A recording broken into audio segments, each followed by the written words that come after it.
Welcome to our channel. Today we how to uninstall Mocha Pro on Mac, detailed guide step by step clearly. Open Finder on your Mac.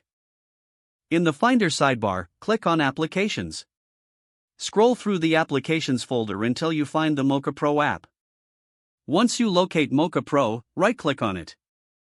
From the drop-down menu, select Move to Trash. Alternatively, you can drag the Mocha Pro app icon to the trash bin. After moving it to the trash, go to the top menu and click on Finder. From the drop-down, select Empty Trash to permanently remove the application. Now, to remove any leftover files, click on Go in the top menu.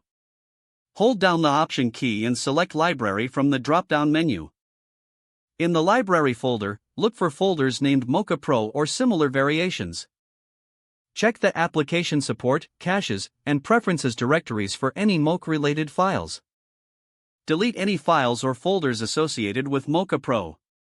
After cleaning up these files, go back to the Finder. If you want to make sure everything is removed, you can search for Mocha in the search bar. Check the This Mac option to see all files related to Mocha Pro. If you find any remaining files, delete them. Once you've completed these steps, restart your Mac. This will ensure that all processes related to Mocha Pro are fully terminated. Congratulations, you've successfully uninstalled Mocha Pro from your Mac. If the page does not load, refresh the browser or try again in a private or incognito window. Make sure you are using the correct email address, then retype it carefully to avoid small typos.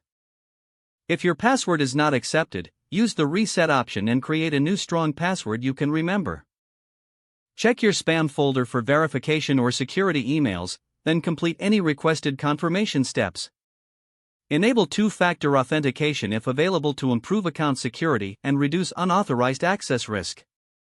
After signing in, review your profile details so your contact information and settings are accurate and current. If you see an error message, note it down and try again after restarting your device and internet connection. Log out when you finish, especially on shared devices, to keep your account and payment information secure. If the page does not load, refresh the browser or try again in a private or incognito window. Make sure you are using the correct email address, then retype it carefully to avoid small typos. If your password is not accepted, use the Reset option and create a new strong password you can remember. Don't forget to like this video and subscribe to our channel for more step-by-step tech guides.